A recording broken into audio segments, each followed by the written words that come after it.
esté en la palabra de Dios. Por lo tanto, en esta noche, especular o interpretar que Dios es un ser compuesto de tres personas divinas es una enseñanza errónea. La forma más clara de entender la unicidad de Dios es aceptando sin ideas preconcebidas ni prejuicios doctrinales lo que la Biblia enseña. Porque si usted quiere creer la palabra de Dios trayendo ya ideas y prejuicios doctrinales, lo que la Biblia enseña siempre va a tener una incógnita.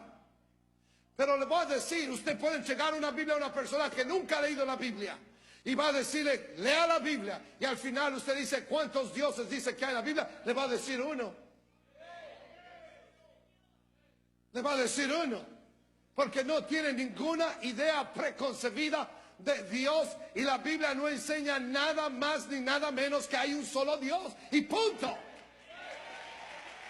El resto es adición humana. Aleluya, amén. Si la Biblia dice que hay un solo Dios y un solo mediador entre Dios y los hombres, Jesucristo hombre, debemos de creerla. ¿Para qué ponerle tantas incógnitas? ¿Para qué poner tanto? No, si Jesucristo dice que hay un solo mediador y un solo Dios, yo creo a la palabra de Dios. ¿Y usted lo cree? ¿Y usted lo cree?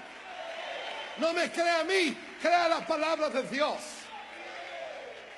Hay un solo Dios, dice la Biblia, y hay un solo mediador entre Dios y los hombres, Jesucristo hombre. Digan hombre. Ahora es muy importante entender eso. Hay un solo Dios y un solo mediador. Si dijera la Biblia Jesucristo Dios, entonces ya, bueno, tiene toda la razón. Pero no, hay un solo Dios y hay un solo mediador, Jesucristo hombre. Ya sabemos que Jesucristo es Dios manifestado en carne. Ya entendemos eso y lo vamos a ver en unos instantes más. La Biblia lo dice claramente. Pero cuando se trata de Dios, hay un solo Dios.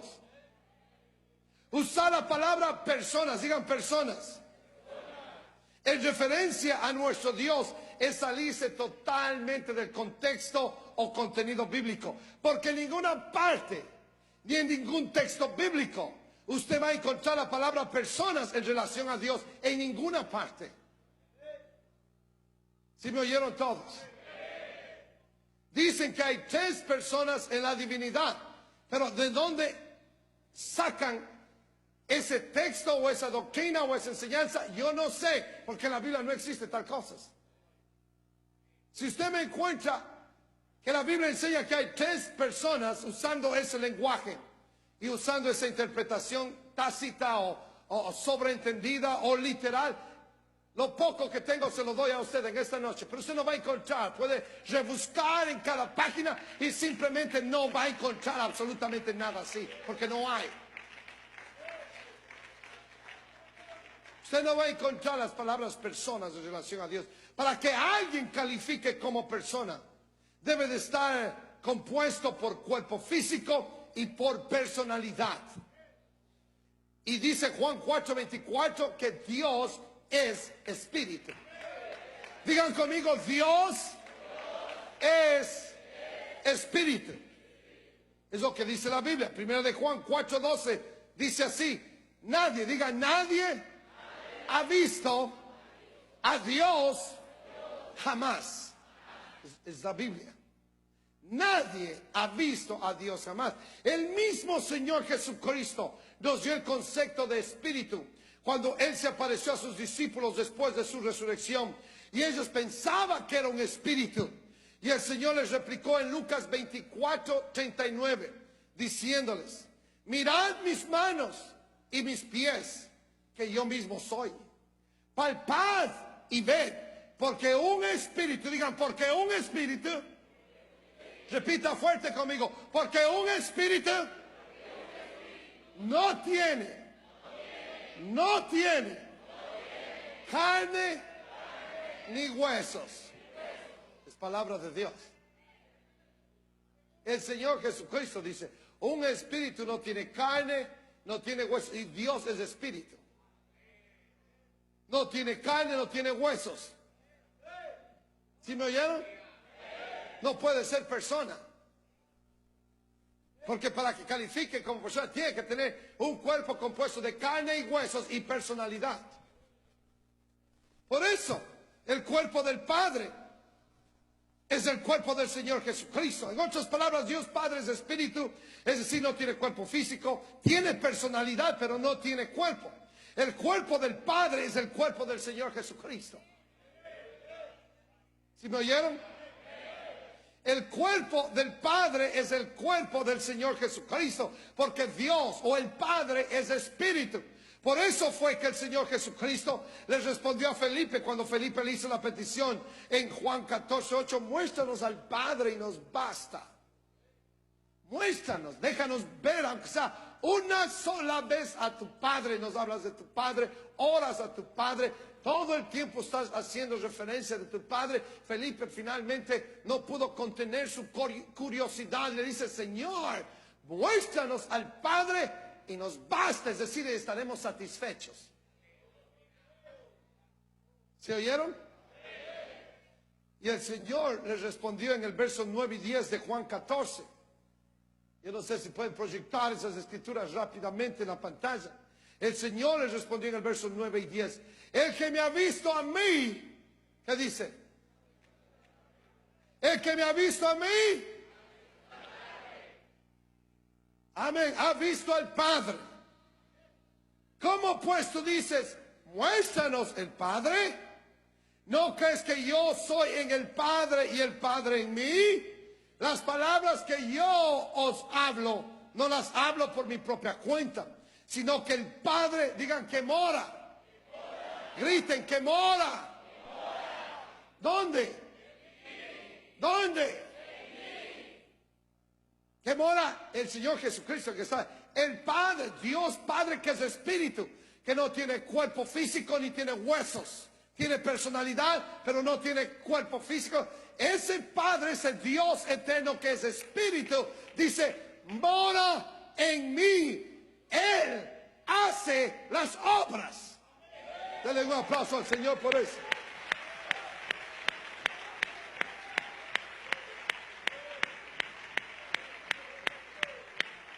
El cuerpo del Señor Jesucristo, ese cuerpo era la morada del Padre mientras el Señor Jesucristo estuvo aquí en la tierra. Era la vivienda de Dios, era la dirección de Dios aquí en la tierra. Por eso es que el Señor confiadamente les dijo, el que me ha visto a mí, ha visto al Padre. Porque el Padre, es decir, que el Dios que es espíritu, Él vive, Él mora, Él habita, Él hace residencia dentro de este cuerpo.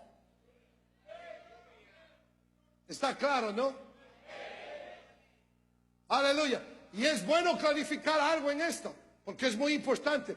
Ahora, eso no significaba que este Dios eterno, sempiterno, este Padre eterno, este Dios que es espíritu, se hallaba limitado a solamente estar dentro del cuerpo del Señor Jesucristo, y donde el Señor Jesucristo se encontraba aquí en la tierra. No, porque Dios es omnisciente. Es decir, que Él posee la capacidad de hallarse en todas partes a una misma vez. Y esa cualidad Él no la perdió cuando se humanó en la persona del Señor Jesucristo. El cuerpo que es el Hijo, ese cuerpo humano estaba limitado a una localidad geográfica. Pero el Padre que moraba dentro de Él, ese Dios Padre, no estaba limitado a una localidad exclusivamente. Dios estaba en todas partes. Él estaba en todo el universo, pero Él moraba aquí en la tierra dentro de ese cuerpo. ¿Sí me oyeron?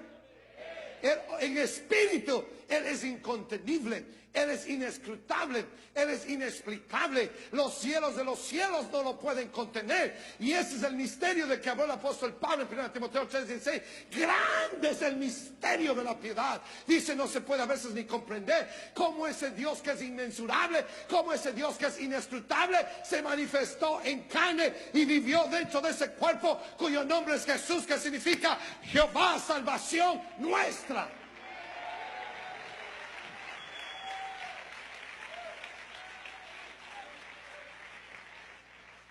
Pero dice, el Padre que mora en mí es el que hace las obras. Cuando el Señor Jesucristo resucitó a los muertos, Él no lo hizo en su propio poder. El Padre que moraba, el Dios eterno, Dios manifestado en carne, Dios que moraba en, es el que tenía potestad sobre la muerte. Como Dios, Él reprendió a los elementos de la naturaleza. Como Dios, Él caminó sobre las aguas. Las aguas se convirtieron en algo sólido, en un elemento sólido siendo líquido, y Él caminó sobre las aguas. Como Dios, Él convirtió las aguas en vino en las bodas de Canaán. Como Dios, Él tocó los ojos de los ciegos y se abrieron inmediatamente, y tocó los pies y piernas de paralíticos y caminaron inmediatamente. Como Dios, Él tocó los cuerpos ya putrefactos de leprosos, y esos cuerpos se convirtieron en cuerpos con piel de niños. Le voy a decir, como Dios, Él hizo todas esas cosas. Pero como humano, Él lloró frente a la tumba de su amigo Lázaro. Como humano, Él tuvo sed. Como humano, Él durmió. Y como humano, Él comió. Pero gracias al Señor, dice el escritor de Hebreos, que no hubo pecado en Él.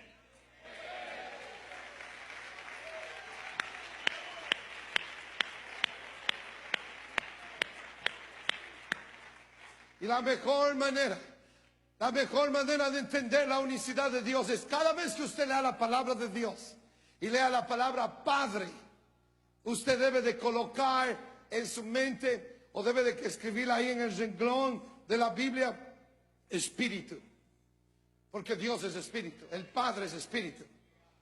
Y cada vez que usted lea la palabra Hijo, debe de poner la palabra humano o humanidad. Cada vez. Entonces usted va a entender que no existen tres personas en la divinidad, sino que en la divinidad solo hay una persona. Dice el apóstol Pablo en Colosenses 1 y después en el capítulo 2, que a Dios, que en Él habita, que en Jesucristo habita la plenitud de la deidad corporalmente. Es decir, que en el cuerpo del Señor Jesucristo está morando todo lo que es Dios. Todo el poderío y grandeza de Dios moraba dentro del cuerpo del Señor Jesucristo. Él era Dios manifestado en carne. Por eso es que nosotros no usamos las palabras personas en relación a Dios. Usted no me va a oír mencionar la palabra persona en relación a Dios. Lo que usamos es la palabra bíblica, la forma en que la Biblia enseña, y es la palabra manifestación. Digan manifestación. Que es la operación de un mismo ser en diferentes maneras. Eso es lo que manifestación es. Por eso es que 1 Timoteo 3:16 dice, indiscutiblemente, digan grande. Grite grande. Grande, dice, es el misterio de la piedad. Dios fue manifestado en carne. Dios fue manifestado, usa la palabra manifestado en carne. Es decir, que Dios, que es el Espíritu Eterno, tomó la forma de hombre sin dejar de ser Dios, sino que se manifestó, así como lo hizo en el desierto frente a Moisés, en una zarza ardiente, y esa voz que lo llamó Moisés era la voz de Dios. Ese ángel que se le apareció a Moisés, el ángel de Jehová, es la forma teofánica de Dios, es decir, es una manifestación visible de este Dios invisible. Ese mismo Dios se manifestó esta ocasión en el Nuevo Testamento en carne, en la persona del Señor Jesucristo.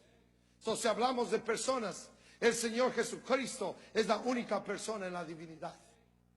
Porque Dios Padre, siendo Espíritu, no podía calificar para redimir la raza humana que Él mismo había creado. Y siendo Dios, no podía irse en contra de las leyes que Él mismo había establecido, de que sin derramamiento de sangre simplemente no había remisión de pecados. Por lo tanto, la única manera de salvar a la humanidad de la condenación eterna era Él mismo manifestándose en carne. Porque un espíritu no tiene huesos, no tiene carne, por lo tanto no tiene sangre. Y eso es exactamente lo que el Señor Jesucristo es Dios manifestado en carne. No que sea otro Dios, no que sea un Dios más pequeño o un Dios junior, como enseñan muchas sectas religiosas. O sea, el segundo en rango en una supuesta estructura divina, sino que Él es el Dios manifestado en carne. Él es el alfa y Él es la omega. Él es el principio y Él es el fin. Él es el que es el que era y el que ha de venir. Él es el todopoderoso. Dale un aplauso al Señor si usted cree eso. Si usted cree que Dios es uno, debería de estar en pie y dándole un aplauso de exaltación al Dios de los cielos.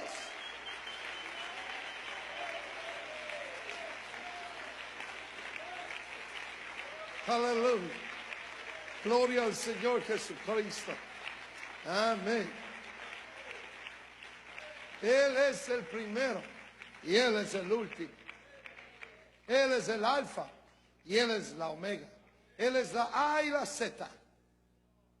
En Él todo principia y en Él todo termina. Y cuando lleguemos a los cielos, queridos hermanos, vamos al cielo, vamos a ver no a dos ni a tres. Vamos a ver a uno sentado en el trono. Usted se hará la pregunta, ¿y quién será el que está sentado? ¿Quién será ese uno que está sentado en el trono? Yo les digo sin hesitación alguna, ¿quién es el que está sentado a la diestra de Dios? ¿Quién es el que está sentado en el poder de Dios? ¿Quién es el que está sentado en la majestad de Dios? Le voy a decir quién es. Es el Señor Jesucristo. Él es el que está sentado. Porque hay un solo trono allá en el cielo. No hay tres tronos. Si hubieran tres tronos, entonces uno diría, wow, fantástico. Bueno, realmente hay tres en esta divinidad. Pero hay solamente un trono. Y le voy a decir, y el que está sentado ahí es el Señor Jesucristo. Porque en Él habita toda la plenitud de lo que es Dios corporalmente. Ahora, regresando a la escena del Jordán, la pregunta más común es, entonces, si Trinidad es algo no existente, la voz que se oyó, ¿de quién era? Es lo que me han preguntado a mí muchas veces. La voz que se oyó, hermanos y hermanas, es simple. No era nada más ni nada menos que la voz de Dios. Confirmando. Porque el único que oyó la voz no fue la multitud que estaba en el Jordán. El único que oyó la voz fue Juan el Bautista. Ahí lo dice claramente en el texto que leímos. Y yo hoy, es decir, Juan el Bautista es el único que oyó la voz. La voz que oyó Juan el Bautista era la voz de Dios confirmando que el Señor Jesucristo era ese Cordero de Dios que quita el pecado del mundo, que Él era el Mesías, Él era el ungido, era la esperanza de Israel que estaban anticipando desde hace muchos años antes y que finalmente Dios lo había levantado a Él como el hombre que iba a abrir el telón e introducir a este mundo al único redentor de la humanidad, al único capaz de quitar el pecado, y era Jesucristo. El Señor dice, te confirmo, este es. Porque ya el Señor de antemano le había dicho que aquel que mirara descender el Espíritu sobre él, ese es. Y tenía que recibir Juan la confirmación de eso. Y el apóstol Pablo dice en 2 Corintios 5, 19, que Dios, no un Dios primero o un Dios segundo o un Dios tercero, sino que Dios estaba en Cristo reconciliando consigo al mundo. Dios estaba morando dentro de esa estructura humana con el fin de llevar a cabo el plan de redención, pero no se hallaba limitado a ese cuerpo, sino que el Espíritu de Dios estaba al mismo tiempo en todo lado. Por lo tanto, la voz que se oyó era la voz de Dios, pero no de otra persona, porque Dios no es persona, Dios es Espíritu. Todo lo que sucedió en esa escena del Jordán era simbólico, porque el que estaba bautizándose no era cualquier ser, era Dios manifestado en carne. Por eso Juan no se sintió digno de bautizarlo a él. Y Dios tuvo que de alguna manera confirmar el ministerio de Juan y su mensaje. El Señor Jesucristo, en la introducción al ministerio, Él no podía entrar diciendo, Juan, yo soy el que tú esperabas. No, Él ya Juan sabía muy bien que tenía que serle confirmado a él. Y es por eso que Dios habló en esa voz y lo confirmó a Juan el ministerio del Señor Jesucristo. Y también a la misma vez confirmó el ministerio de Juan y su mensaje que había predicado, preparando el camino del Señor. Es por eso que el Señor le dice a Juan: es necesario que me bautices para cumplir con toda la justicia. Es decir, yo no quiero faltar a ninguno de los requisitos que Dios ha establecido. Tengo que cumplir en cuerpo, en humanidad, todo lo que está establecido. A pesar de que el Señor Jesucristo fue sin pecado, sin embargo, Él se bautizó para no pasar por alto ningún acto de la justicia de Dios. Y si el Señor Jesucristo lo hizo, cuanto más usted, si todavía no está bautizado en agua en esta noche. Si el Señor Jesucristo se bautizó, usted también necesita ser bautizado en agua para el perdón de sus pecados, en el nombre del Señor Jesucristo. Y el Señor se va a encargar de bautizarlo con el poder del Espíritu Santo. Aleluya, gloria al Señor. Y el Espíritu Santo dice que cuando Juan lo estaba bautizando al Señor, descendió en forma de paloma y se posó sobre el Señor Jesucristo. Y la voz se oyó del cielo que decía: este es mi Hijo amado, el cual tengo complacencia. No hay ninguna confusión. Yo no miro en ninguna parte tres personas. Esto no afirma que existe una Trinidad. Esto de ningún aspecto afirma, porque sea muy inconsistente con lo que toda la Biblia enseña. No fue una conversación. Si hubiera sido una conversación, el Hijo aquí abajo y él conversando arriba con el Padre, y se notara esta figura claramente, entonces sería otra cosa. Pero eso no fue una conversación, fue una confirmación. ¿Sí me oyeron? No fue una conversación, fue una confirmación.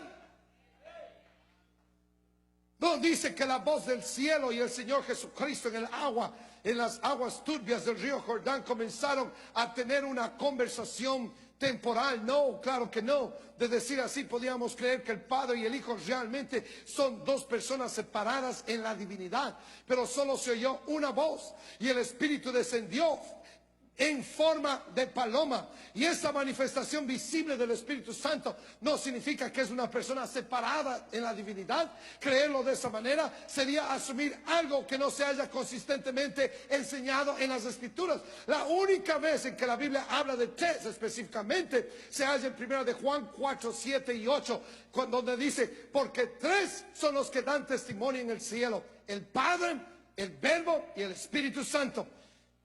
Y estos tres, ¿qué? Son uno. Y luego dice que tres son los que dan testimonio en la tierra, en el verso 8: el Espíritu, el agua y la sangre. Y estos tres concuerdan. Quiero que note que no dice que tres dan testimonio en el cielo: el Padre, el Hijo y el Espíritu Santo. No dice así. Dice: tres son los que dan testimonio en el cielo: el Padre, el Verbo y el Espíritu Santo. Y estos tres son uno.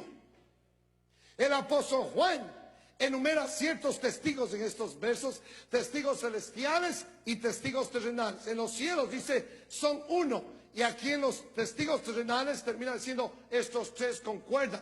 En los testigos celestiales dicen son uno, porque el Padre, el Verbo y el Espíritu son parte del mismo ser y no entidades separadas.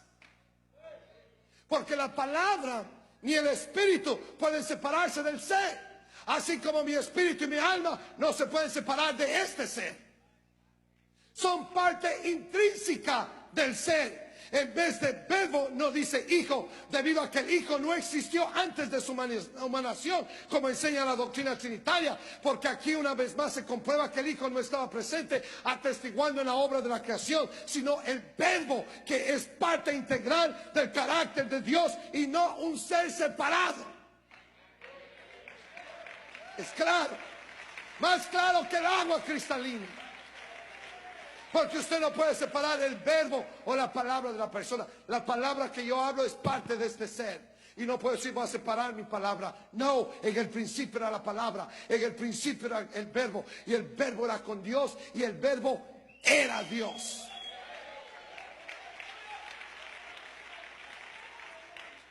Es palabra de Dios. Digo, es palabra de Dios. En la tierra para nosotros terrícolas hay tres cosas que dan testimonio.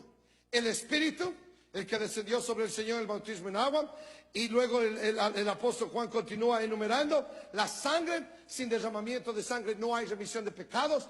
Y dice, y estos tres concuerdan. Estos tres hacen armonía, hacen sinfonio, es la palabra en griego allí. Concuerdan, hacen armonía o hacen sinfonía. Es decir, que estas tres cosas completan el testimonio de que Jesús es Dios y el Salvador del mundo. Porque cuando Él fue crucificado y el centurión romano le incrustó la espada en el costado, de su costado vertió, dice, sangre y agua. Aleluya. Y gracias al Señor por esa sangre y esa agua. Y esa sangre y esa agua son las que testifican hasta esta noche y hasta este día que el Señor Jesucristo es el único que puede salvar a la humanidad de la condenación de sus pecados. Y en esta noche yo estoy tan feliz y tan contento de conocer a ese Dios, a Emmanuel, que traducido es Dios con nosotros. Jesucristo es Dios.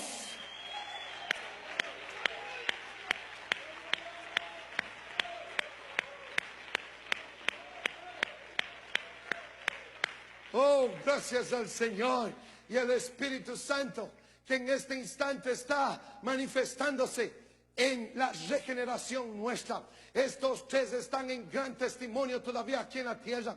Gracias por el Espíritu Santo. Usted necesita ser bautizado con el Espíritu Santo, con el poder de Dios en su vida. Tres son los que están dando testimonio en este momento aquí en la tierra.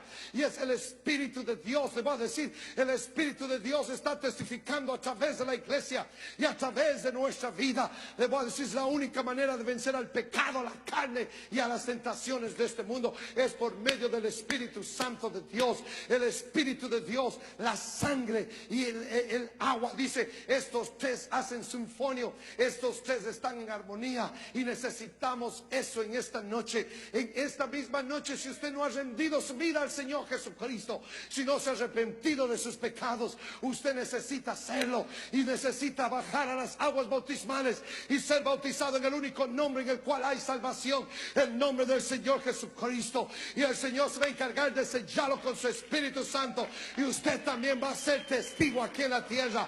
Oh, gracias a Dios por ese testimonio aquí en la tierra. El Espíritu de Dios, la sangre y el agua son el testimonio vivo en esta hora. Y doy gracias al Señor que esta revelación ha sido dada a los pequeñitos. Esto no es complicado. Esto no es una doctrina moderna. No, es la doctrina más antigua que hay en el planeta Tierra. Es la doctrina ortodoxa de Oye Israel.